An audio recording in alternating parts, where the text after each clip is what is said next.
கண்ணியத்திற்கும் மரியாதைக்கும் உரிய பெரியோர்களே, சகோதரர்களே, தாய்மார்களே, அளவற்ற அருளாளனும் நிகரற்ற அன்புடையவனுமாகிய எல்லாம் அல்ல அல்லாஹ் ரப்பல் ஆலமீன்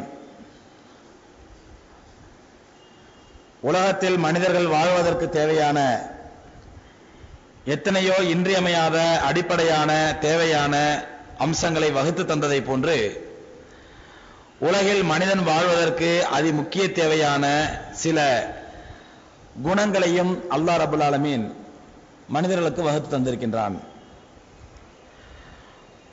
குணம் என்பது சில குணம் அல்லாஹ் சுப்ஹானஹு வ தஆலா மனிதர்களுக்கிடையே இயற்கையாகவே அவர்களுக்கு அந்த குணத்தை அல்லாஹ் கொடுத்திருப்பான். அந்த குணத்திற்கும் ஈமானுக்கும் சம்பந்தம் இருக்காது.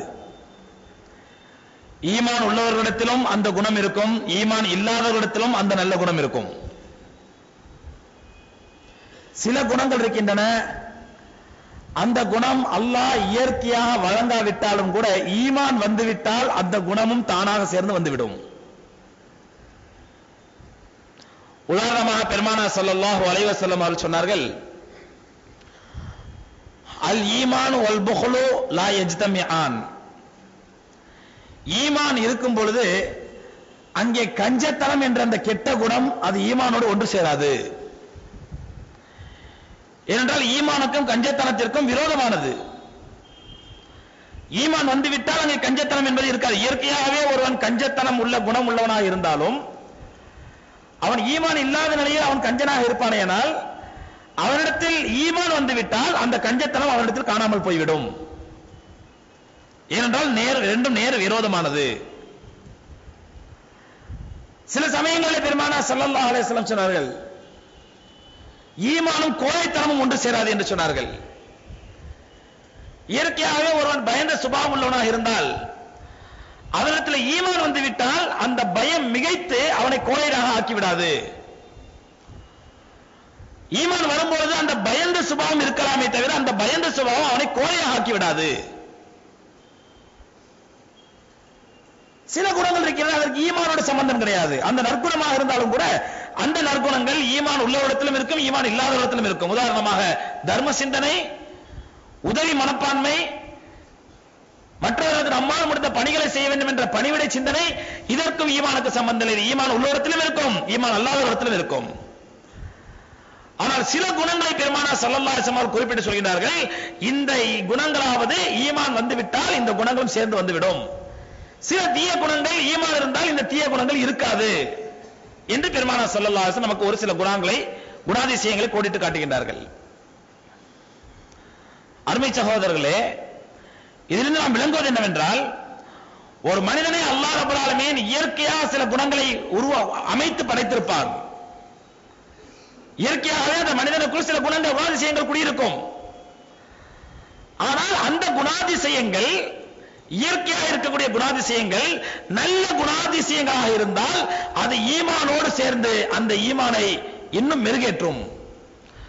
அந்த குணாதிசயம் கெட்ட குணமாக இருந்தால் ஈமான் வரும் பொழுது அந்த குணம் தானாகவே இவனை விட்டு விலகிவிடும்.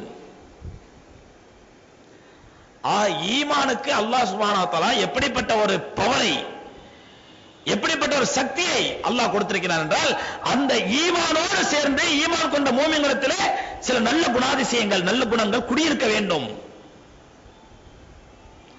அப்படி பெருமானார் ஸல்லல்லாஹு அலைஹி வஸல்லம் அவர்களால் சிலாஹித்து சொல்லப்பட்ட ஒரு குணம், ஈமானுடைய ஒரு பகுதி என்று சொல்லப்பட்ட ஒரு குணம், அது மனிதர்களிடத்தில் சில பேருக்கு அல்லாஹ் ரப்பல் ஆலமீன் இயற்கையாகவே நிறைய அந்த குணத்தை கொடுத்திருப்பான். சில பேரிடத்தில் அந்த குணம் குறைவாக இருக்கும். அப்படி குறைவாக யாராவது இருந்தால் தன்னுடைய ஈமானின் மூலமாக அந்த சிறந்த குணத்தை அதிகப்படுத்திக் கொள்ள வேண்டும் என்று பெருமானார் ஸல்லல்லாஹு அலைஹி வஸல்லம் அவர்களால் சிலாஹித்து சொல்லப்பட்ட குணம் அல் ஹயா என்று சொல்லக்கூடிய இன்றைய அநாகரிக உலகத்தின் கலாச்சார சீரழிவு ஏற்பட்டுவிட்ட இந்த உலகத்தில் பெரும்பான்மை மக்களிடத்தில் காணாமல் போய்விட்ட ஹயா என்று சொல்லக்கூடிய வெட்கம் தான் பெருமானார் ஸல்லல்லாஹு அலைஹி வஸல்லம் அவர்களால் மிக மிக சிலாஹித்து சொல்லப்பட்ட ஒரு நற்குணம். இந்த வெட்கத்தை பற்றி முதலில் அல்லாஹ் ரப்பல் ஆலமீன் தன்னுடைய திருமறையில் சொல்கின்றான், இன்னல்லாஹ லா யஸ்தஹி வல்லாஹு லா யஸ்தஹி மினல் ஹக். சத்தியத்தை சொல்வதற்கு அல்லாஹ் வெட்கப்பட மாட்டான். அல்லாஹ் சொல்கின்றான். அல்லாஹ் வெட்கப்பட மாட்டான் சத்தியத்தை சொல்வதற்கு. இங்கே அல்லாஹ் சுப்ஹானஹு வ தஆலா எப்படிப்பட்ட வெட்கம் சொல்கிறார்? ஒரு சத்தியத்தையோ ஒரு உண்மையையோ தைரியமாக சொல்லும் பொழுது அங்கே ஏதாவது ஒரு வெட்கம் வந்து உங்களை தடுக்குமேனால் அந்த வெட்கம் அல்லாஹ்வால் அப்ரிஷியேட் செய்யப்பட்ட வெட்கம் அல்ல, அல்லாஹ்வால் அங்கீகரிக்கப்பட்ட அல்லது உற்சாகப்படுத்தப்பட்ட வெட்கம் அல்ல. அங்கே அந்த நேரத்தில் வெட்கம் தேவையும் கூடாது, வெட்கப்படவும் கூடாது. ஒரு சத்தியத்தை சொல்லும் பொழுது, ஒரு உண்மையை சொல்லும் பொழுது, ஒரு உண்மையை பேசும் பொழுது, அல்லது மார்க்கத்தை தெரிந்து கொள்ளும் பொழுது, மார்க்கத்தை விளக்கும் பொழுது அங்கே வெட்கம் என்பது இருக்கக்கூடாது என்பது அல்லாஹ்வுடைய கட்டளை. இது எந்த நேரத்தில் அல்லாஹ் சொல்கின்றான்? பெருமானார் ஸல்லல்லாஹு அலைஹி வஸல்லம் அவர்கள் வீட்டுக்கு சஹாபாக்கள் ஒரு நாள் இரவு உணவு உண்பதற்காக வருகின்றார்கள். சாப்பிட்டு விட்டு இரவு நேரம் ரொம்ப நேரம் உட்கார்ந்து பேசிக் கொண்டிருக்கிறார்கள். இரவு கடந்து கொண்டிருக்கிறது. பெருமானார் ஸல்லல்லாஹு அலைஹி வஸல்லம் அவர்களுக்கு இடையூறாக இருக்கின்றது. ரசூலுல்லாஹி ஸல்லல்லாஹு அலைஹி வஸல்லம் இயல்பு மக்ரிப் முடித்தவுடனே சாப்பிட்டு விடுவார்கள், இஷா தொழுதவுடனே படுத்து விடுவார்கள் தஹஜ்ஜுத் தொழுவதற்கு வசதியாக. இங்க இஷா தொழுத பிறகு சஹாபாக்கள் இரவு உணவு வலிமா உணவு விட்டு பெருமானார் வீட்டில் உட்கார்ந்து பேசிக் கொண்டிருக்கிறார்கள். இது பெருமானார் ஸல்லல்லாஹு அலைஹி வஸல்லம் இடையூறாக இருக்கின்றது. ரசூலுல்லாஹி ஸல்லல்லாஹு அலைஹி வஸல்லம் சஹாபாக்களிடத்தில் சொல்லி, சரி எழுந்திருச்சு போங்க, எனக்கு இடையூறாக இருக்கிறது என்று சொல்லலாம் என்றால் பெருமானார் ஸல்லல்லாஹு அலைஹி வஸல்லம் அவர்களுக்கு இந்த நேரத்தில் வெட்கம் வந்து தடுக்கின்றது. இந்த நேரத்தில் வெட்கம் வந்து தடுக்கின்றது. எப்படி தடுக்கின்றது? தம்முடைய வீட்டு விருந்தாளியாக வந்திருக்கிறார்கள் அவர்கள். இன்னொன்று, இது மார்க்க சம்பந்தப்பட்டதாக இருந்தால் பரவாயில்லை, நம்முடைய சொந்த விஷயம் சம்பந்தப்பட்டது, எனக்கு இடையூறாக இருக்கிறது சொந்த விஷயத்தில் சம்பந்தப்பட்டது. மார்க்க சம்பந்தப்பட்டதாக இருந்தால் பெருமானார் ஸல்லல்லாஹு அலைஹி வஸல்லம் வெட்கலாம் பட மாட்டார்கள், பளிச்சென்று சொல்லிவிடுவார்கள். இது சொந்த விஷயம், அதனால் எப்படி சொல்வது என்று யோசித்துக் கொண்டிருக்கிறார்கள். அல்லாஹ் ரப்பல் ஆலமீன் சூரத்து தஹ்ரீமுடைய வசனங்களை அல்லாஹ் குர்ஆனில் இறக்கி வைத்தான். மூமின்களே, நீங்கள் நபியுடைய வீட்டில் இரவு உணவு உண்டு விட்டால் உடனடியாக அவருடைய வீட்டை காலி செய்து சென்று விடுங்கள். அப்ப இதை உங்களை காலி செய்யுங்கள், வீட்டை விட்டு வெளியேறுங்கள் என்று சொல்வதற்கு நபி வெட்கப்படுகிறார்கள். ஆனால் அல்லாஹ் ஹக்கை சொல்வதற்கு வெட்கப்பட மாட்டான். உண்மையை சத்தியத்தை சொல்லக்கூடிய விஷயத்திலே வெட்கப்படக்கூடாது, மார்க்க விஷயத்தில் வெளிப்படையாக சொல்வதிலே வெட்கப்படக்கூடாது என்பது அல்லாஹ்வுடைய கட்டளை. ஆகவே முதலில் இந்த விஷயத்தில் நாம் வெட்கப்படக்கூடாது என்பதை புரிந்து கொள்ள வேண்டும். அடுத்த எந்த நேரத்தில் பெருமானார் ஸல்லல்லாஹு அலைஹி வஸல்லம் வெட்கம் என்பது அப்ரிஷியேட்டட் என்று சொன்னார்கள்? வெட்கம் வலியுறுத்தப்பட்டது, வெட்கம் அங்கீகரிக்கப்பட்டது, வெட்கம் வரவேற்கத்தக்கது என்று சொன்ன விஷயங்கள் எந்தெந்த விஷயங்கள்? ஒரு சஹாபி ரலியல்லாஹு புகாரி ஹதீஸ்ல வருகின்றது, மர்ர நபி ஸல்லல்லாஹு அலைஹி வஸல்லம் சமிஅ ரஜுலன் யஇது அஹாஹு அனில் ஹயா. பெருமானார் ஸல்லல்லாஹு அலைஹி வஸல்லம் சாலையில் சென்று கொண்டிருக்கிறார்கள். அப்பொழுது ஒரு சஹாபி ரலியல்லாஹு தஆலா தன்னுடைய தம்பிக்கு வெட்கத்தை பற்றி உபதேசித்துக் கொண்டிருக்கிறார்கள். அவர் அதிகமாக வெட்கப்படுகிறார் என்ற தம்பி அதிகமாக வெட்கப்படாத, சின்ன சின்ன விஷயம்லாம் வெட்கப்படாத என்று வெட்கப்படக்கூடாது என்று தன்னுடைய தம்பிக்கு தன்னுடைய சகோதரருக்கு அவர் உபதேசம் செய்து கொண்டிருக்கிறார். இவரை பார்த்து பெருமானார் ஸல்லல்லாஹு அலைஹி வஸல்லம் சொன்னார்கள், தாஹு அல் ஹயாஉ ஷுஅபத்து மினல் ஈமான், விட்டு விடுங்கள். வெட்கம் என்பது ஒரு அருவருக்கத்தக்க குணமோ அல்லது அது இருக்கக்கூடாத குணமோ ஒரு கெட்ட குணமோ அல்ல.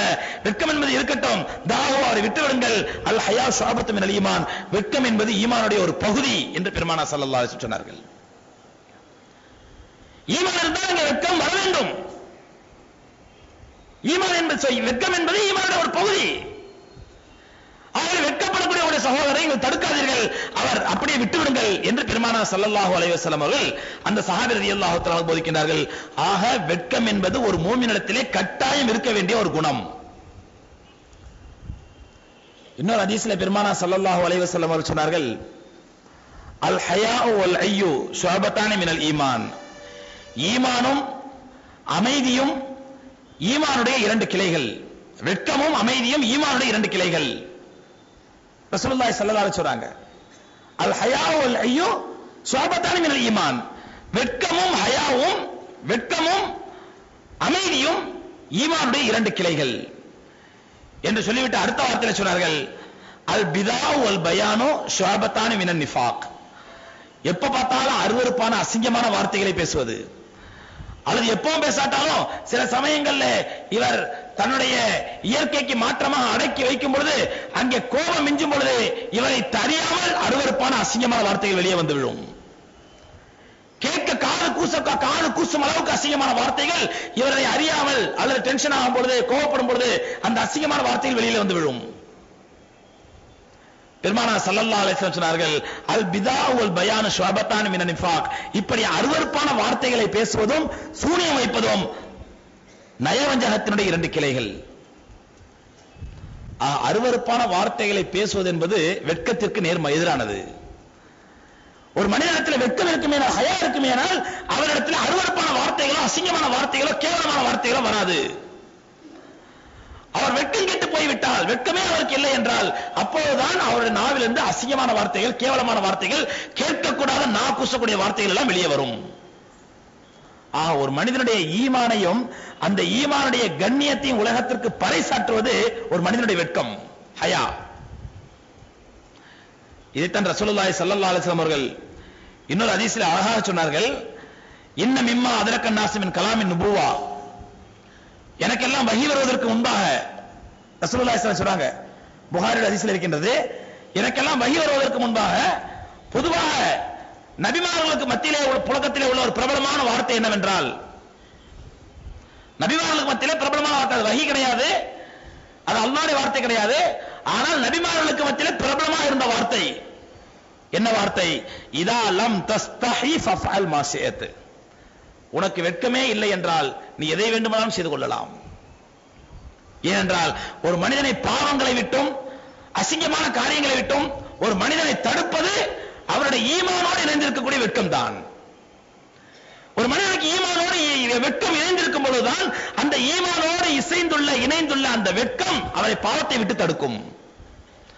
இதனால நபிமார்களுடைய வார்த்தையாக பெருமானார் ஸல்லல்லாஹு அலைஹி வஸல்லம் குறிப்பிடுகிறார்கள், இதா லம் தஸ்தஹி ஃபஃஅல் மா ஷிஅத். உனக்கு வெட்கம் கெட்டு போய்விட்டால், வெட்கமே இல்லை என்றால் நீ விரும்பியதெல்லாம் செய்து கொள்ளலாம், எந்த தடையும் இருக்காது. இன்னைக்கு நம்ம பல பேர் பாவங்களை விட்டு விலகிக் கொள்கிறோம், அருவருப்பான காரியங்களை விலகிக் கொள்கிறோம், அல்லாஹ்வாலும் அல்லாஹ்வுடைய தூதர் ஸல்லல்லாஹு அலைஹி வஸல்லம் தடுக்கப்பட்ட காரியங்களை விட்டு விலகிக் கொள்கிறோம் என்றால் அதற்கு காரணம் அந்த காரியங்களை செய்வதற்கு ஆசை இல்லாததினால் அல்ல, அந்த காரியங்களை செய்வதற்கு வாய்ப்பு இல்லாததினால் அல்ல, அந்த காரியங்களில் அருவருப்பான அசிங்கமான ஆபாசமான காரியங்களில் ஈடுபடுவதற்குரிய சந்தர்ப்பங்கள் கிடைக்கவில்லை என்பதால் அல்ல, மாறாக சந்தர்ப்பங்கள் கிடைத்தும் வாய்ப்புகள் அமைக்க பெற்றும் அதற்கான சக்தி இருந்தும் பாவமான காரியங்களை விட்டு இன்னைக்கு விலகுகிறோம் என்றால் அதற்கு காரணம் ஈமானோடு இணைந்துள்ள வெட்கம் தான். அந்த வெட்கம் ஒரு மனிதன் இழந்து விட்டால், வெட்கம் அவனை விட்டு போய்விட்டால் அவன் எத்தகைய பாவங்களில் வேண்டுமானாலும் ஈஸியாக ஈடுபட்டு விடுவான். வெட்கம் என்பதனுடைய முதல் பொருள் என்னவென்றால் சகோதரர்களே, அந்த வெட்கம் ஒருவனை பேசுவதை விட்டு தடுக்காது, பார்ப்பதை விட்டு தடுக்காது, கேட்பதை விட்டு தடுக்காது, பொதுமக்களுக்கு மத்தியிலே புழங்குவதை விட்டு தடுக்காது, பொதுமக்களோடு கலப்பதை விட்டு தடுக்காது, மாறாக அவனுடைய பாவங்களை விட்டு தடுக்கக்கூடிய வெட்கம் தான் உண்மையான வெட்கம். ஒருத்தர் பேசுறதுக்கே வெட்கப்படுறாரு, இந்த வெட்கம் அல்லாஹ்வால் அங்கீகரிக்கப்பட்ட வெட்கம் அல்ல.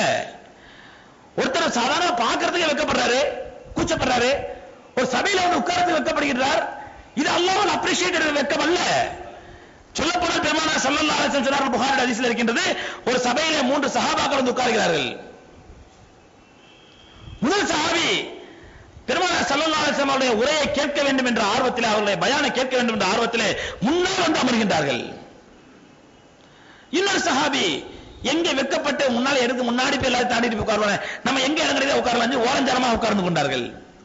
மூன்றாவது மனிதர் என்னத்த அரைச்சமாவது அரைப்பாங்க ரசூலுல்லாஹ், கேட்டுக்கிட்டு என்னத்த பண்ண என்று அதை அப்படியே ஒரு உதாசீனம் செய்து விட்டு சென்று விட்டார். பெருமானார் ஸல்லல்லாஹு அலைஹி வஸல்லம் அவர்கள் தங்களுடைய உரையின் நடுவிலே சொன்னார்கள், சஹீஹ் புகாரிலே பதிவு செய்யப்பட்ட ஹதீஸ் இது, தன்னுடைய பிரச்சாரத்தின் நடுவிலே சொன்னார்கள், ஃபஅம்மா அர்ஸலல்லாஹு தஆலா ஸலாஸத்தன் லிஸபாத்திக்கும் ஓ கமா ஸல்லல்லாஹு அலைஹி வஸல்லம். அல்லாஹ் ரப்பல் ஆலமீன் 3 மனிதர்களை அனுப்பியது உங்களுடைய படிப்பினைக்காக, உங்களுடைய பாடத்திற்காக.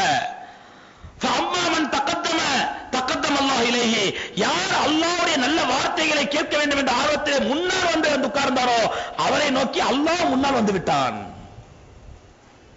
யார் முன்னேறி வந்தாரோ அவரை நோக்கி அல்லாஹ் முன்னேறி வந்தான். ஃபஅம்மா மன் மனிஸ்தஹியா மினல்லாஹி ஃபஸ்தஹல்லாஹு மின்ஹு, யார் வெட்கப்பட்டு அல்லாஹ்வுடைய விஷயங்களில் ஈடுபடுவதற்கு, பொது காரியங்களில் ஈடுபடுவதற்கு, மக்களோடு கலப்பதற்கு இதில் என்ன வெட்கம் இருக்கிறது?